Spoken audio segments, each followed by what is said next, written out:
Hello, and welcome to Dear Franny, the podcast of uncommon conversations about love. I'm your host, Francesca HERE. Hello, how are you? I hope that you are safe. I hope that you are healthy.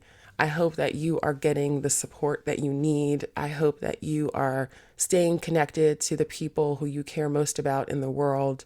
And I hope that you are able to manage your coronavirus, COVID-19 anxiety. And I know that, there's no one who's not affected by this right now. I think there's some people who don't know yet that they're affected by this because, here in the US, the testing is very, very, very low. Just a tiny, tiny fraction, less than 1% of our population has been tested for the virus. So we know that it's vastly underreported, and testing increases. There are going to be a lot more people known to be infected with the virus, and it is going to continue to spread. Not to be a total downer. Obviously, that's not what this podcast is about, though I did record an episode about coronavirus and the coronavirus. And I'm sensitive to that because my boyfriend is a scientist, and there are lots of different coronaviruses. It's a class of viruses. So we have to be specific in my household and say the coronavirus or this coronavirus or COVID-19. But anyway, that's just a little nerdy aside. This is not what this is about. I did record an episode about it on Sunday. I'm recording this intro on Thursday, March 19th. And things have changed so much even just since Sunday. So crazy, crazy times. To those of you who are really suffering financially, anxiety-wise, worrying about your jobs, worrying about how you're going to pay your bills, worrying about the health of your loved ones or yourself, I feel you. And I am sending you as much love as I can through this mic, through the air. These are hard times. So I think one thing, if there's anything good that comes from this, I think it's to remind us all how connected we all truly are. We are all truly connected, and we are all affecting each other all the time, even if we're not conscious of it. So to the extent that we can use this pandemic in this very challenging time as a way to remind us of how connected we are and remind us how much we are in this thing together, like this life together, this human experience, we are in it together. So connection is more important now than ever as we are forced to stay inside and to distance ourselves from other people. The only thing that I've been leaving the house to do is to go on my daily hike. I go in the morning, and it's this hiking trail that I use. It's never crowded, even during normal times. And it's just a few blocks from my house, so I can walk there. I don't have to touch anything but my front door to get out of the house and to get to the trail. And the last couple of days, people have been pretty good about social distancing. The people that I have seen, we really go on opposite sides of the trail and stay pretty far apart from each other. So that part is good. But it's also so crazy to me that wow, even in this kind of deserted trail, you see another person and you're like, oh, okay, let me go as far away from them as possible. It's so strange. Normally, obviously, you would never think about that. You would never think about how you might be affecting the person who you're coming across, or they might be affecting you. But we are always affecting each other on some level. So I don't know. It's just interesting. It's interesting, challenging. I'm actively managing my anxiety, I've had some rough nights in terms of not sleeping well. Last night was one of them. Just had so much on my mind about everything that's going on. So I'm excited to have a break from all of that. And I'm glad that you were also taking a break from all of that to listen to this episode. So thank you. I promise I'm going to stop talking about COVID-19 now.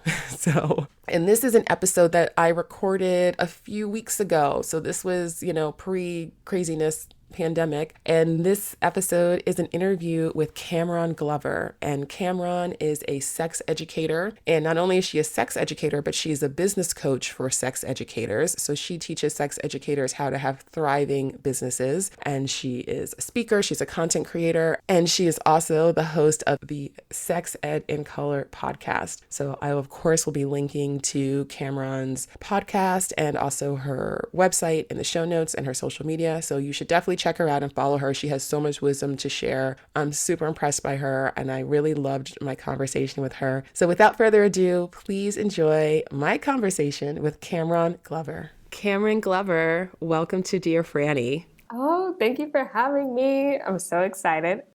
I am so excited. This is my first crossover podcasting experience. How has it been so far? Great. I want to do this all the time, but maybe just with you. I don't know. So I am so just fascinated by you and what you do and how you came to be a coach for sex educators. Like, tell me about that. Yes. Okay. So for folks that don't know me yet, we're going to get very comfortable this episode. So grab a snack. But my name is Cameron. My pronouns are she, her, and I am a sex ed business coach and founder of Successful Sex Ed, which is a space where I provide business support and professional development for sexuality professionals. I love that. Okay. First of all, I have to apologize because I keep on calling you Cameron and you pronounce it Cameron. Either one is okay. I pronounce it Cameron, but yeah, I'm okay with you using Cameron. Yeah. No, I want to call you by your name. Okay. My name is Cameron. Cameron. I love it. How did you come to be in the sex educator space? Like, what is your background and what was your journey to even discovering this field?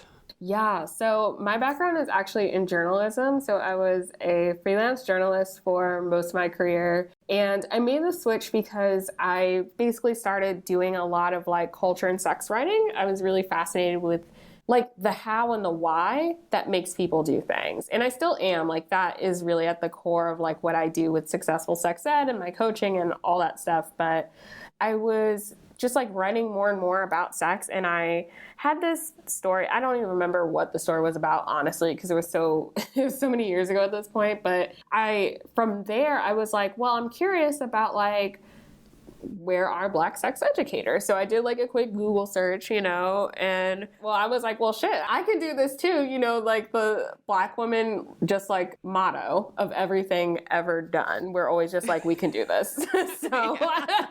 So I looked up how to become a sex educator online, and there wasn't as many resources back then as there are now. Now that I'm in this space, I created a lot of the resources. Where did you even look? Because it was tumbleweeds.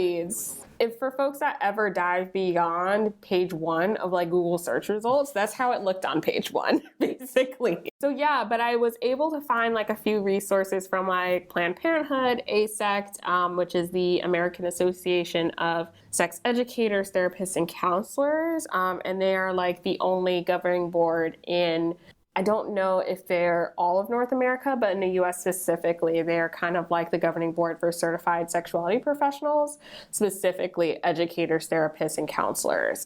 So they're a pretty good resource to find if you're looking for that. And you can also check out my website as well and my resources. But anywho, yeah, I came across a certification program that I am finishing up at the time of this recording. I'm one paper away from being done. I'm so excited. From there, I just like put my own spin on things. It was just this trial and error of pivoting and trying stuff and being like, this isn't quite the fit that I want. This also doesn't quite fit, and just like seeing what stuck. And I landed here now with business coaching for sex educators. Because again, saw the need. I didn't want to wait for someone else to do it. I was like, I can do that just fine with no business background or anything like that, because I also am like, I don't need it because I have my own experiences. I know what my community needs, and I know how to pivot and switch to make it happen. So that's how I landed here. Maybe now, are there other business coaches now who specifically work with sex educators? No. Are you still the only one? I'm still the only one, yeah. So, oh my God, that's so cool. I'm so excited.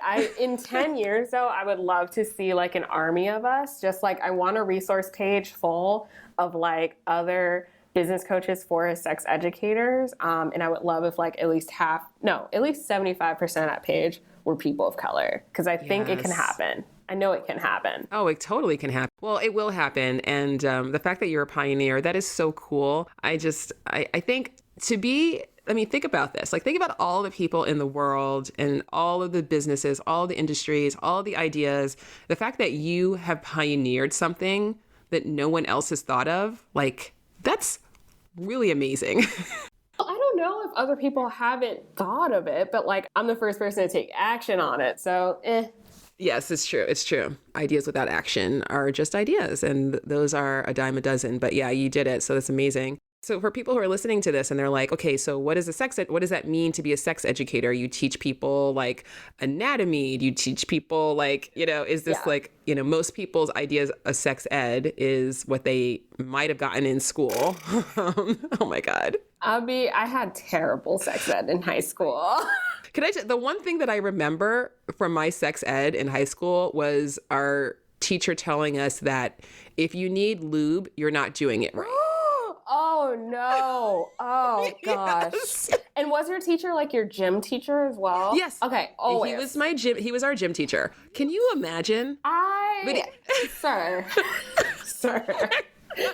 So there's a few things whenever I talk about like, my own kind of like sex ed journey. So first of all, I was raised by a Black mother. So of course there was Zane in the house. And you just like... That is hilarious.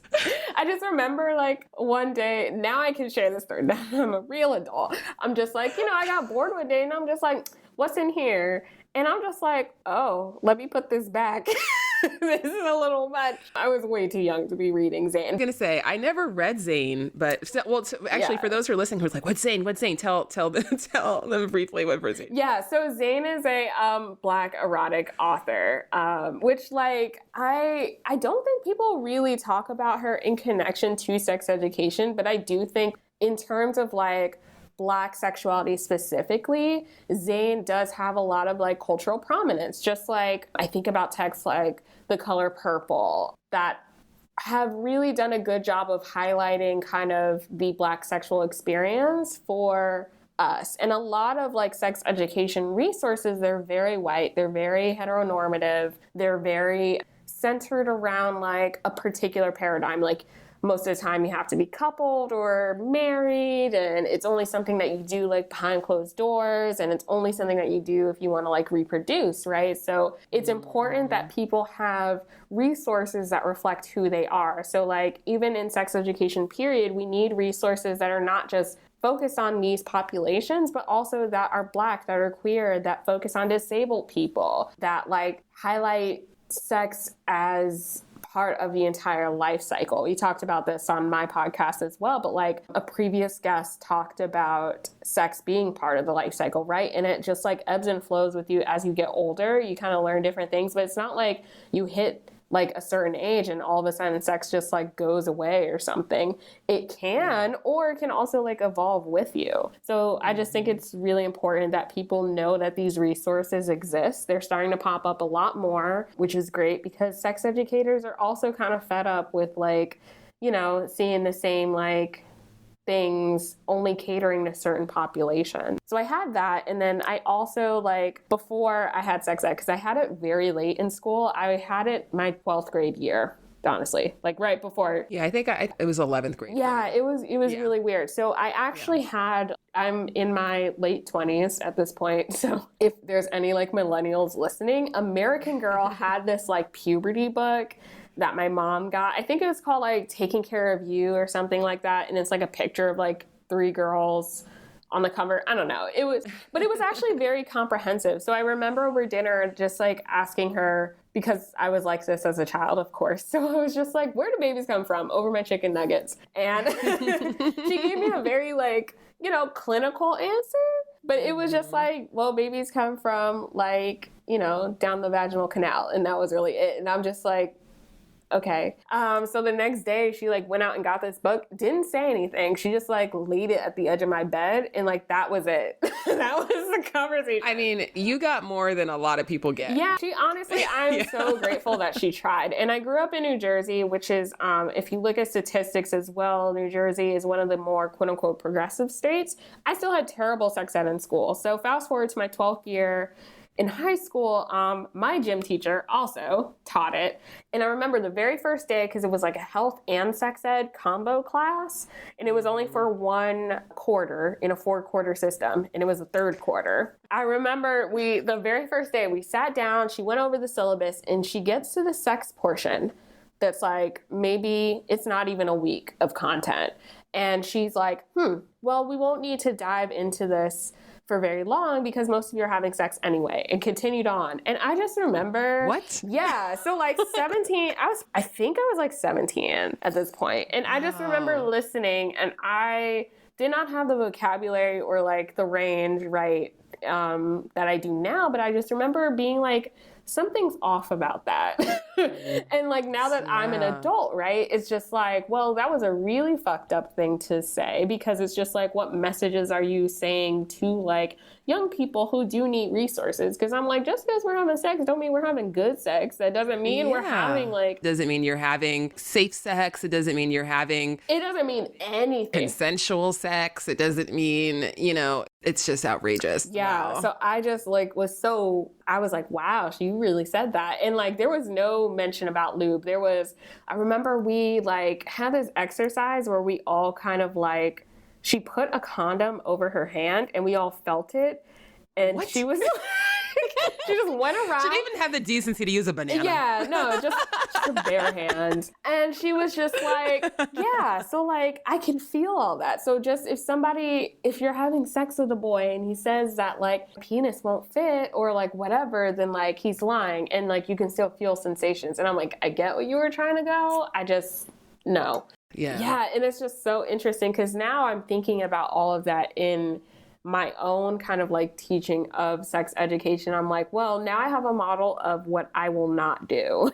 And so kind of to go back to the main question, right? Sex education really focuses, it's like an umbrella term, really. So we can talk about things like anatomy, naming genitals, understanding what body parts are where, right? And kind of what I like to refer to as the how-to stuff. So how to have safer sex, how to have, healthy relationship habits, things like that are kind of intertwined with sex education. And it can also look like, well, I may be interested in trying kink, or I don't know, understanding like how sex can look different for different populations, right? In different communities, how to just, I don't know, why I'm interested in the things that I may be interested in. It can look like so much, and I'm just like endlessly fascinated by like just the evolution of sex, right? And even like recently, like there's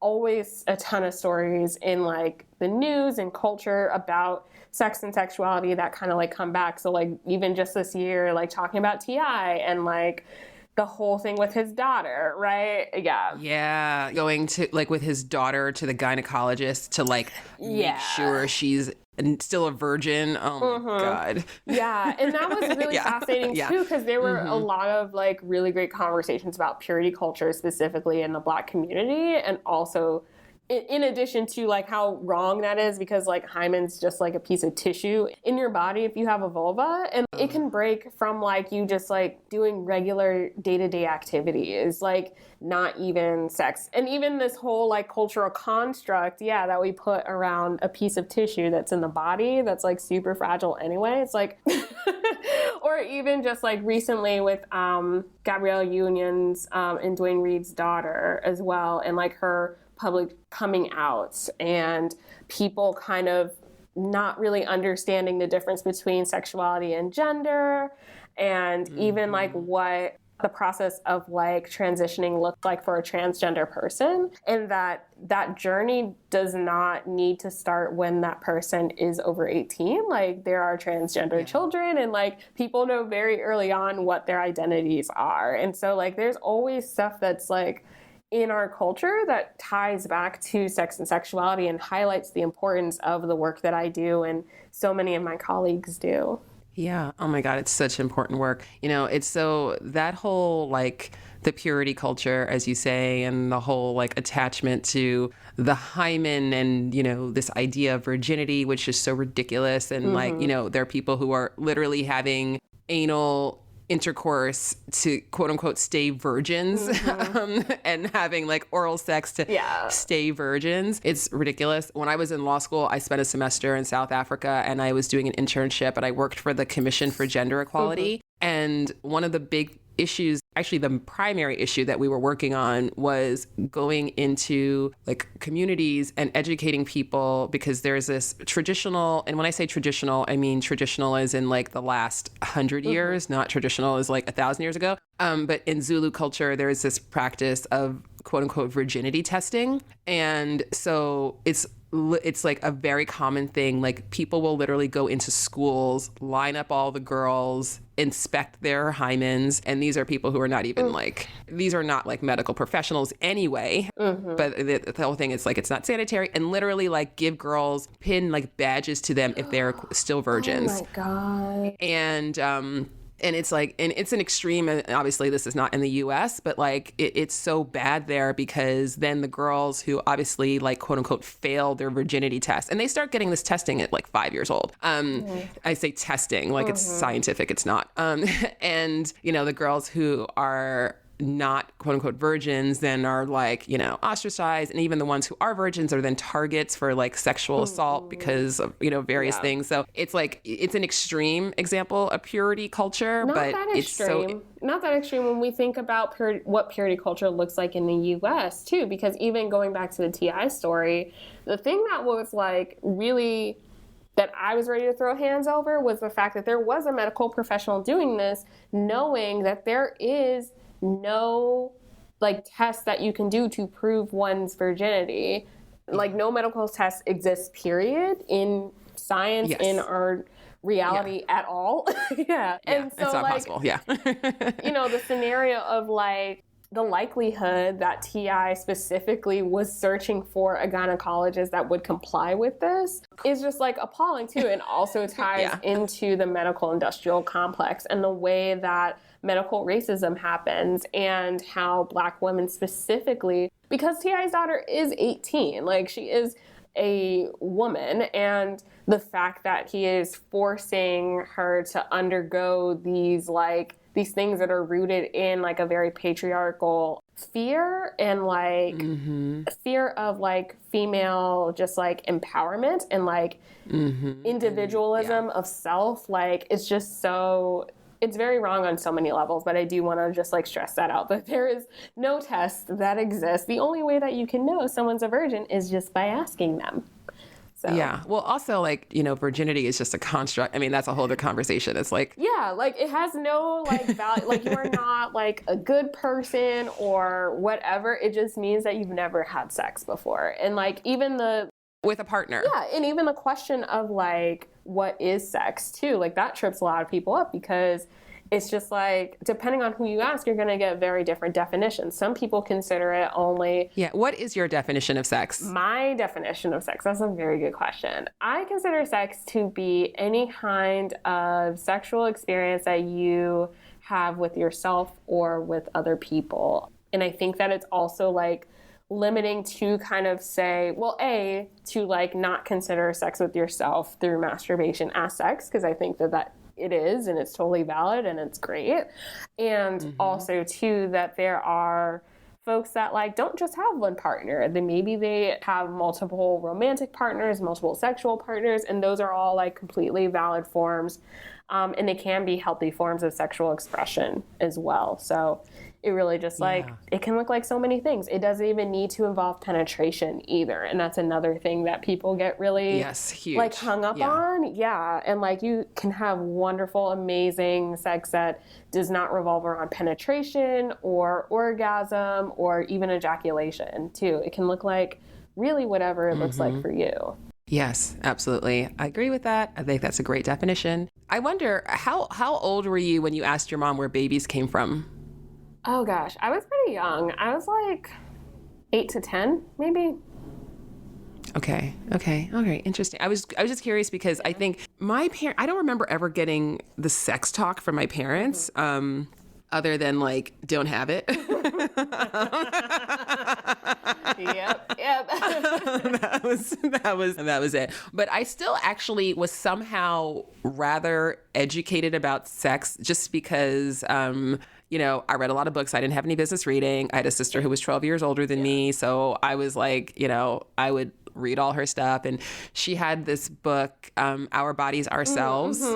which is, like the classic, total classic book. And I like read that book cover to cover, like at a very young age. And we had HBO. I was going to say, real sex was also a thing. So. Yes, it was a thing. So I was in high school in the 90s and in New York City, and it was like the height of the AIDS epidemic. Mm-hmm. So, there was a lot of, I don't know, because I didn't get it in school, but I don't know where I got it, but there was a lot of, just information out there about like safe sex. Mm-hmm. And, so I actually knew a lot about sex somehow. And I was also just personally I think I just was like a kid who like started masturbating at a young age and, same. Just all of that. But, I wonder, why do you think that, for you being drawn to sex education, do you think, where was that seed planted? Where do you think that particular interest, I mean, other than just generally being interested in sex as a human? Yeah. I'm just a person. And yeah, I mean, or I guess maybe was there a point where you realized wow, people really have an unhealthy relationship with sex, and I feel like I'm someone who can do something about that. I guess where was that point where you went from being I care about sex because I'm a human to I care about helping other people with sex? Oh gosh, that was probably around, if I had to place a time period on it, probably around college. And at this time too, again, I went to school and I actually thought that I would just be a writer and an academic my whole life. LOL. My goal actually with doing undergrad, because I majored in English literature, I totally thought that I was just going to go the academic route and I was going to teach African American literature at a university somewhere and just live my best art teacher on vacation life. That was the plan. I love that. It was just, so clearly that took a turn somewhere, but I joke around with my mom. I'm I still use my degree. I still write every day. So yes, you do. But I guess it started planting for me around then, because at that point there was a lot of just growth that I went through as a person, and I hate the term sexually active, but I was having sex at that point, right? And I was having a lot of bad sex.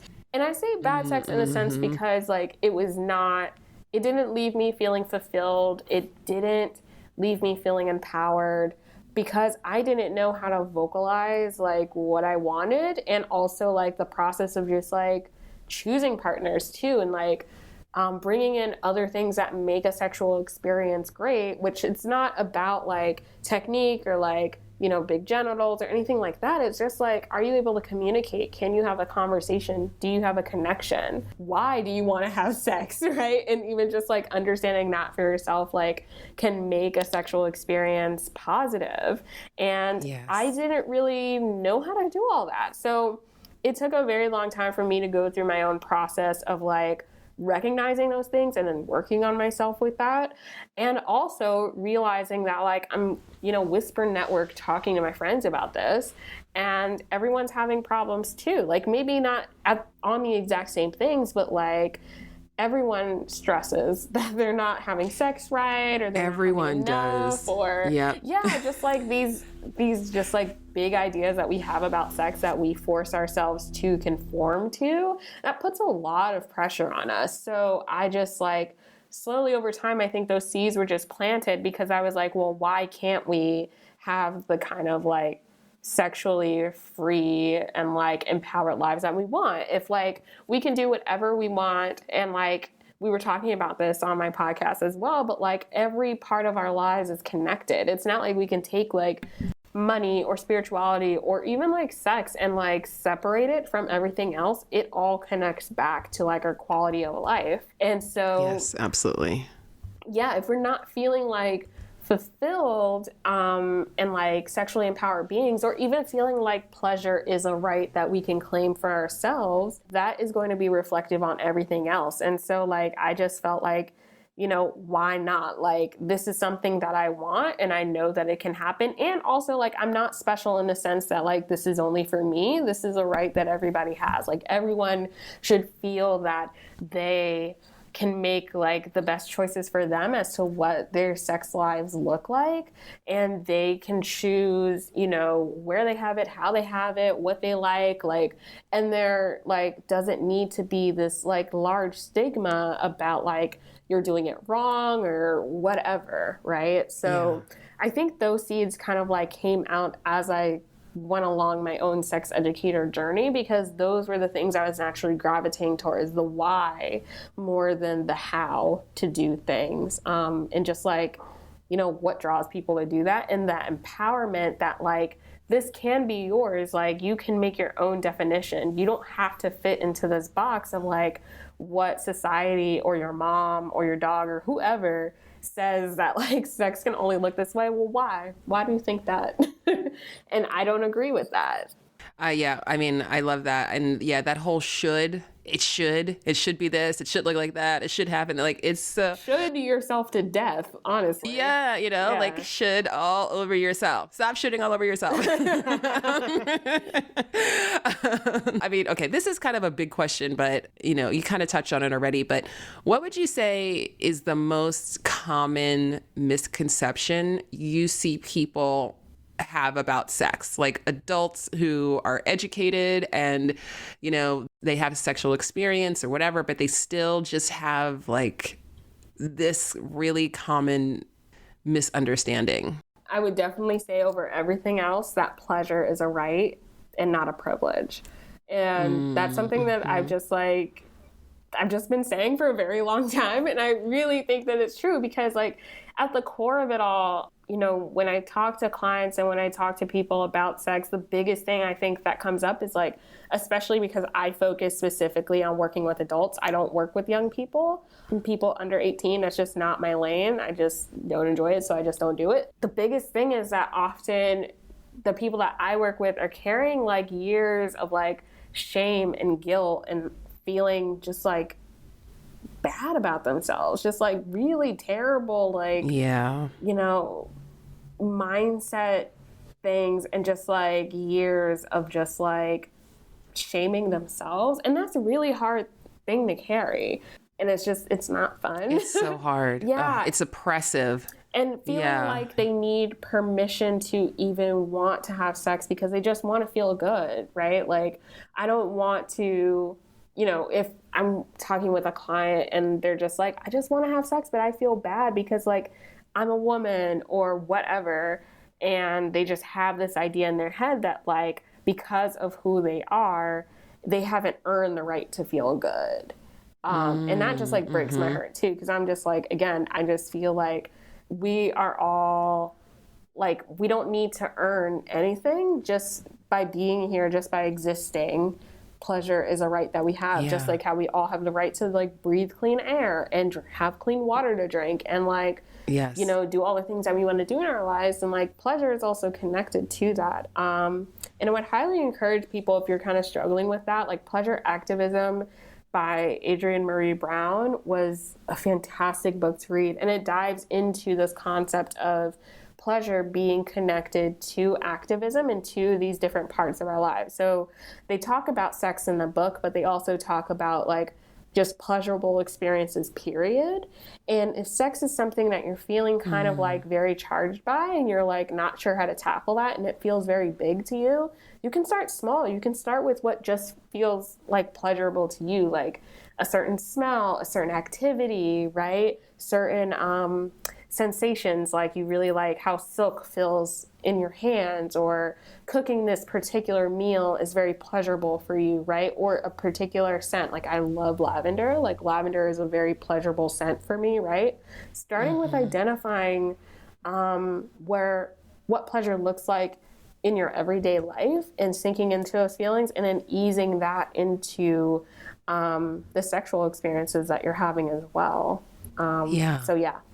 Do you think that sexual pleasure is possible for everyone? Yes. Yes, okay. I do. Again, I think too that like a big part of that is getting rid of this definition that we have, or not getting rid of it per se. I would say being more conscious of it and maybe examining where that definition that we have came from And if it doesn't feel good for us, if it doesn't feel like it fits, then like, can I take it upon myself to make a new definition? It's really like that simple. Like, it's that simple, but it's also like, I recognize that's also like very hard work for people, especially if like this is the first time you're like thinking about these things. It can be really scary, but like, I've been there, you've been there, like we just don't have like a cultural dialogue around this. So it feels very intimidating and it feels very individualistic, but like, we all have been at that part of our journey. We've all been the beginner once, you know, or twice, or however many times it takes us to like get through the journey and feeling like our sexually liberated, empowered selves. That's so great.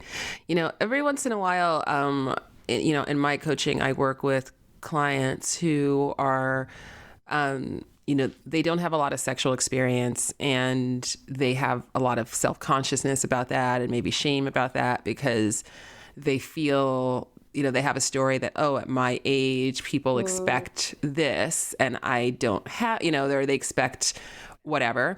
And I wonder, like, you know, as a sex educator, is that something that you encounter a lot? Is that one of the reasons why people are seeking out sex educators, because they're trying to learn more or become more comfortable or become more skilled or, you know, or like what, I guess okay, that's one question. And then the second question is like, what do you think is like, what is the primary motivation? Who is the typical client who seeks out a sex educator as an adult? Yeah, these are really great questions. So the first one, I think that you can seek out a sex educator for various reasons, right? You could want to know a particular skill set or knowledge about a particular thing, because again, sex education is really this umbrella term for a variety of things. So it can be, if you are lucky enough to have a brick and mortar sexuality shop in your town or a nearby city, then like that's a great resource that you can tap into in learning specific skills, because these stores often have classes that are like on a variety of things like communication or kink or whatever, right? And they're often very like either all levels, or they will specify beginner friendly depending on your comfort level. Yeah, and then there's also too, I have a lot of like digital products and virtual offerings, and a lot more sex educators are going that route as well. So if you don't feel comfortable being in physical space with other people and like learning that, and that's okay too, because there's so many resources that are available online now by sex educators that have the experience and the expertise working through these particular topics as well that you can tap into. So it's all about like finding the right person for you. And there are sex educators of all walks of life too. So there are folks that are older, younger, that are white, that are Black, that are people of color, that are queer, that are disabled, that like carry all these different identities. So like there is truly an educator for you.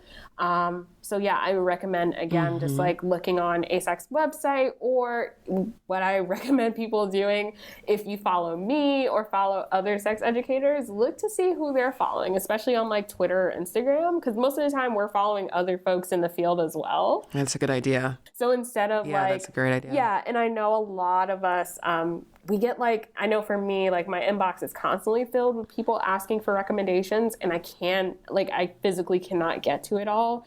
So I try to like have resources available in the form of like blog posts or Instagram posts that shout out different folks. There's a recent post I made for Black History Month with like a bunch of Black sexuality professionals and a ton more that people recommended, because I'm like, I literally don't know every single Black person in this field. Yes, I know. Actually, I added someone to that. I tagged somebody in the comments there. I love seeing that, because there were so many people that I just like, I had no idea what they did. And now I'm just like, this is a living resource that everyone can tap into when it comes to like, if you're looking for a specific sex educator, right, on a specific skill set, or you want to associate with someone based on a common shared identity that you have. And I will just like make a note to say this as well, because I don't want to assume the identities of people listening, but like, even if you are white and hold positions of privilege and power, you can still learn from marginalized folks. So in the case, I always like make it a priority to recommend Black sex educators first, because that's how I identify. And I think it's just really important. But I also don't want people to think that just because someone is Black, that like their expertise is only rooted in their racial identity. And that's definitely not true. Like definitely not. Yeah. So many great, like every single educator I think on that list, their specialty and their expertise is rooted in something else. And they also bring their identity into it. So just something I wanted to point out as well. Yeah. What was the second question was like, what are, I guess, who's the most what's one of the most common reasons? It depends. Like you could have folks that are just like, they're just curious about it. Like people like me, like I feel like this is very much me as well. I'll just go to something that looks cool, that looks like I might be interested in that. And maybe it's something I'll try in my personal life. Maybe it's something I'll try in my professional life. Maybe I just learned about something new. And I'm like, you know what? Not my ministry. That's totally fine. Ooh, what's the last new thing that you learned about? The last new thing that I learned about. Oh, I feel like that's hard. Like I've been just so like into business stuff. So I've been really diving deep into like business support and like business things. But I think in a last conference that I went to, there was a session on polyamory and non-monogamy that I went to that I just learned a lot. And I don't identify as monogamous or polyamorous. I feel like I'm just somewhere kind of like in between. And I keep my private life like very separate from like my personal work. So like, I think that's so important when you do what you do. I mean, it's like, so that's important. Just a line that I draw for myself. So I keep like my like relationship with my partner like very offline, and it's great. It's lovely.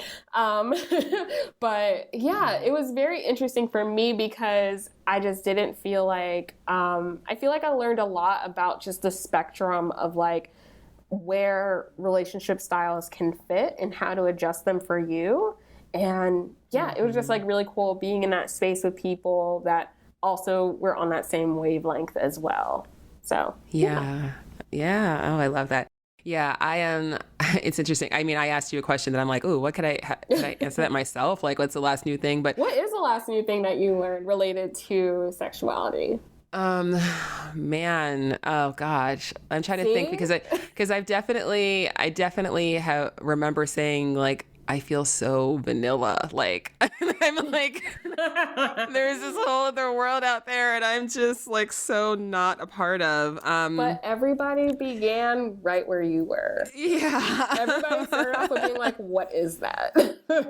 I mean, I guess probably similar to you, maybe more about lifestyle choices than, it's not about like, I learned a new like sex act, because I guess I kind of maybe, I'm sure there's still things that could surprise me in that regard, but like more just learning about like, I don't know, maybe like BDSM and, dynamics within those relationships or poly, but not that like I didn't know what polyamory was, but I guess maybe just going deeper with people who are in lifestyles that are just, not my lifestyle. So I'm like, oh, wow, it's fascinating. There's a whole other world out there.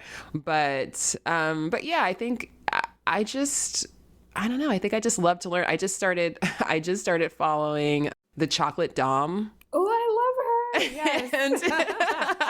And, that's really interesting to me. Oh, actually, that's something I just learned about. Okay, this is the last thing I just learned about, is financial domination, FinDom. Yeah. That's new. That was new for me. I was like, interesting. And not that I'm any expert on this at all, just learned about it. But for those who are listening, I'm like, what's that? It's like, basically, it's a Dom-sub relationship where the sub pays the Dom, like gives her money or him or gives them money, but there's no physical contact, whatsoever. It's just they get off on giving their money to their dom. And I'm it's like a subset of BDSM overall, which talks about bondage and domination and submission and masochism, which is another kind of umbrella term that has a lot of subsets within it as well. Yeah, it's so deep. It gets so deep. I love that. Actually reminded me of a conversation I had on my podcast. So at the time of recording, it's the last episode I did, but it was with my friend BlakSyn, who goes by Kinky Black Educator on Instagram, and they are a kink specific educator, and they're Black, and they do a whole bunch of stuff on race and BDSM, but also just BDSM education, period. Their stuff is really, really great. Like, I constantly learn from them. And in our episode, they talked about their process, their own accountability process. So they violated someone's consent and went through an accountability process of, I believe, like 6 months. And so they've just begun to... That's major. Yeah, so they just begun to like kind of come back into the public teaching space. And so we had a conversation about it. Just being like, you know, what was that like? What was that process like? And also like when we do, you know, mess up and like violate consent, because that is something that happens, and it doesn't always mean that it was a sexual assault, right? Like a violation of consent can just be like unloading on a friend and not asking if they're in a space where they can like hold space for you, right? Like that's a consent violation. So that's one thing. But our conversation was so fascinating, and I learned so much, particularly around like what an accountability process can look like, and also how important it is that we look at alternative forms of justice that isn't just like calling the police on someone, right? Like, what does an accountability process look like between friends, or like in a very small community, right? A very insular community. And also, like, if we are not disposing of people, if we are not saying you are bad because you did this thing, and like, we will not give you the space to hold you accountable to being better, if that's not the route that we're going to take, then like we have to look at alternate forms of what justice can look like, which lead into transformative justice and restorative justice models, which we also talked about. And it just gave me a whole perspective about like, you know, looking at my own kind of boundaries with that, and moving not so much towards like a black and white thinking of like people who commit harm and people who don't, but like looking at the ways that like I can be better at like supporting the people in my life and holding accountability processes when I feel like my consent is violated, and also like holding space for people that I know that like also go through that process as well. So yeah. So interesting. Yeah. That's great. And it's something that affects all of us as well. Wow. Well, I'll link to that episode. Yes. I highly recommend people listen to it. And also just like, you know, it's not just about, because I know in our public sphere right now, there's a lot of conversation about like sexual assault specifically. And it's so important that we have education on that. And there are consent focused educators who do work on consent and assault and violence. But when I talk about violence and consent, this goes so far beyond just sexuality as well. This is really, again, it's one of those things that is integrated in all parts of our lives. So it is something that I just encourage everybody to like do their reading on, and definitely check out that episode and the resource list in that, because we also share resources for people to check out as well that want to learn more about consent and alternative justice models. Yeah, I love that. Yes, I will definitely link to that episode in the show notes. I'm also going to link to the Pleasure Activism book that you mentioned. This is so great. Oh gosh, this is great. But I have a couple more questions for you. Yeah. So my last two questions are about love, because this is a podcast about love. And I wonder, you know, as a sex educator and as a business coach for other sex educators, how much does the topic of love come up in your work? Not as often as you may think. I mean, like, yeah, it doesn't really come up specifically, but I also like, I don't specifically focus on combining the two. So that could also be a reason why. Because I do like, I think that in terms of how we think culturally about sex, I think that love gets a lot of the attention.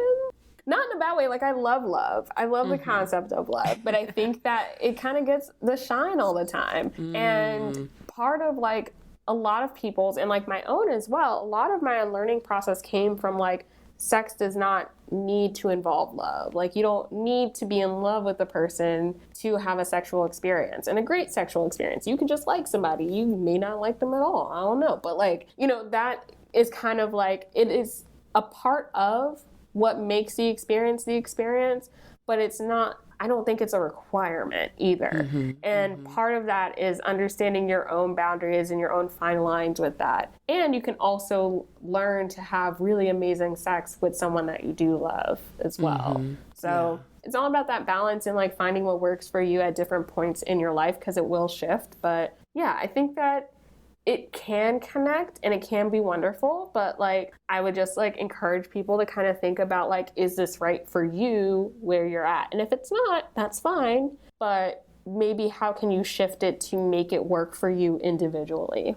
I love that. That makes perfect sense. And I really appreciate that perspective. And I think there are a lot of people out there who need that permission to feel like, oh yeah, I can have great sexual experiences for the sake of having great sexual experiences and having pleasure. And I don't have to always put it in this umbrella of, like, it has to be about, you know, true love and all of that, because you know, they are, I think that when you combine those two things, like, that's, like, the sweet spot. But it can be fire.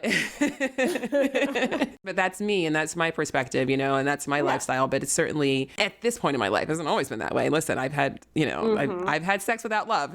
Let me tell you. I've had great sex without love, and, you know, so, and I'm grateful for those experiences. But okay, so, well, you kind of already answered it, but the question that because you're just so good, but the question that I ask everyone who comes on the show is, if you had a megaphone, because again, this is a podcast about love and all these other wonderful things like sex, of course. If you had a megaphone that was loud enough for the whole world to hear, and you could send out one message. And so normally I ask this question, if you could send out one message about love, what would that message be? So feel free to answer that. But then maybe for you to add on, if you could send out one message about sex, which I think you've already answered it. But again, just to put a button on it, what would that be? So what's your love message? My love message? I would say, there's so much I want to say, because I'm also a long-winded individual. So I'm like, just one sentence? It doesn't have to be one sentence. It could be a few sentences. I guess the essence of what I would say, because I cannot think of a succinct way of saying this right now, but just, like, the love that we are seeking is already inside of us, which I know is so, don't come back.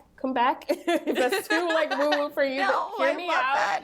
I just think that, like, it's already inside of us. Like, we can show ourselves, like, the love that we want to see. We can show that love to our friends, to our pets, to our families. It doesn't need to be just romantic love. And, like, romantic love, again, gets all the shine in the spotlight, and it's the one kind of love that we uphold. But, like, communal love, friend love, platonic love, like, there's so many different forms of love that are, like, equally as important and popping, and that we need to have full, fulfilling, empowered, thriving lives.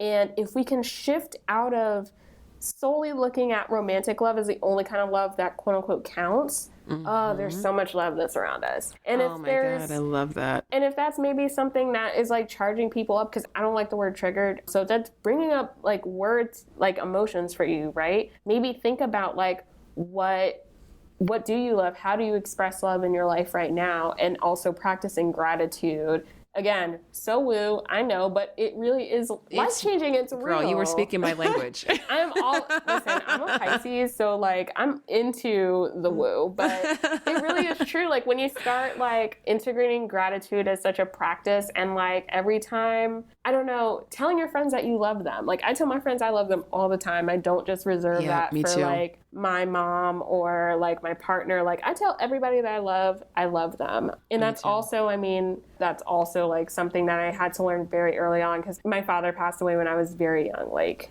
I was, like, only a few years ago. So that was definitely a thing that like shocked me because I'm like, you don't really think about your parents dying when you're 22, but that, was a thing. But I just like always. I lost my dad at that age too, actually. Oh, yeah. And it's, you get it. Yeah. And it's hard. You can't really explain it. It's just, But like one of the things that like it really taught me was just like, wow, you really never know what's going to happen, and I just always feel like I would rather the people in my life know that like exactly how I feel about them than like I miss an opportunity telling them how I really feel and letting them know I really appreciate them.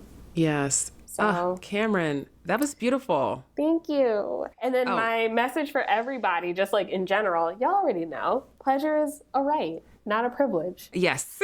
That's it. That's the tweet. That's the message. That's the saying. That is absolutely the tweet. I'm definitely putting that on Instagram. So, and on Twitter and everywhere. Yes.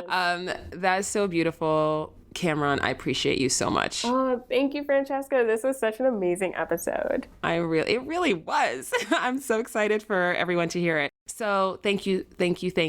You're the best. And I'm obviously going to link to your website and to your social media. Beautiful. And to your podcast, of course. All the places. All the places. All of that will be in the show notes. But is there anything in particular that you want to highlight to listeners as the best way to reach you, or to, anything in particular that you're working on that you want people to know about? Yeah. So definitely the best place to check me out is my most blessed and the best. Yes, both. Okay. Because we contain multitudes. Best place to reach me is probably the website. That's also where you're going to find a ton of these resources. So I specialize in creating digital resources in my business coaching. So if you're curious about becoming a sex educator, how to get started, I actually do have an ebook that explains all of it that you can get on my website. It's called Becoming a Sexuality Professional, the Beginner's Guide to Finding Their Way Within Sex Ed. And it's a guidebook for you to read, have all the information, and to immediately start taking action steps as soon as you finish to become a sex educator yourself. And I'd also recommend checking out my links on my site as well, because I share how you can work with me in business coaching and kind of working more hands-on with me if you're curious about like becoming a sexuality professional and having a sustainable, successful career in this field. So, yeah. Wow. Amazing. So fantastic that you have created the resources that did not exist. And that's just great. I love that. Thank you. Yeah. I see it. I see the vision in 10 years. Trust me. Archive this episode. There's going to be so many sex ed business coaches, and I'm going to be here for it. Oh, yes. I agree. And actually, I don't even think it's going to take 10 years, but you are a pioneer. You're a leader. It's so beautiful. I was about to say I'm proud of you. I mean, I am. It's nothing to do with me, but no, that's not weird, like at all. I feel it. Thank you. I'm proud to know you. Oh God. Can I actually share something really quickly? So yesterday I talked about legacies on my Instagram and just like how this Black History Month is teaching me to step in my own power. Because like, as you're saying all these things, this is like the messaging and the self-love I've had to share myself, like with myself. Because again, like this is something new. Like a lot of people are just like, Cameron, what the fuck do you do? Like, what is this? And we talked about, like having to be able to say no and walk away from like people that don't get the vision. But like that can also be really hard and isolating. So like I've been really reminding myself that I am like walking in my ancestors' paths that are like, okay, you want to help people. You want to like encourage people to live their best lives and to like do what they can. Like this is the path to how you're going to be able to do that. Like I really truly feel like this is my calling. And when I think about that, I think about the legacy that I'm building, that like future sex educators are going to know that like you don't have to like work yourself to the bone to be able to do this, that like you can make your own path and everything will be okay. Like that is all part of the legacy that I'm building. And like, it just makes me feel so proud to like be a queer Black woman and to like be a business owner and to just like all these different identities I hold. It just makes me so happy and so proud to be here. So thank you. That's amazing. Yes. That is an incredible legacy. And, I think that the world would be a better place if people thought about legacy in that way, because that's really about service and making the world a better place and It's about like contributing something really amazing to the world that's really needed. So contributing outside of just like, what do you do for work? Yeah, it's amazing. Oh, thank you. And that is the note I want to end on. Okay, perfect. All right. Well, then let me just stop right now because I could definitely talk to you all day, but I want to respect your time. And that was a perfect note. Thank you. All right, folks, there you have it. My conversation with Cameron Glover. I hope that you enjoyed it as much as I did. And I hope that this was a nice break for you from maybe some of the woes that are on your mind. I said I wasn't going to talk about it anymore, so I'm not. Please be sure to check the show notes for ways to stay in touch with Cameron. You can also stay in touch with me. I am at Dear Franny on all social media. I'm especially active on Instagram, Twitter, and Facebook at Dear Franny. And I also wanted to announce that because I know there are so many people who are in a place of real uncertainty and worry right now, I am offering pay what you can coaching sessions for a limited time. So I will have a link to that in the show notes. So if you just want to have a 1-hour call with me and we, talk about, maybe if I'm specifically offering this and targeting this to people who are worried about whether you are a solo entrepreneur or you are worried about dating or you're worrying about social isolation in general. Those are the topics that I'm the best equipped to help you with. So if you are interested, if you're in one of those categories, check the show notes for a link to sign up. It's, like I said, it's pay what you can. So we'll do the session. It's an hour long and then you decide what you can pay. So I'm just doing this for a limited time. So I'm not sure when you're hearing this, but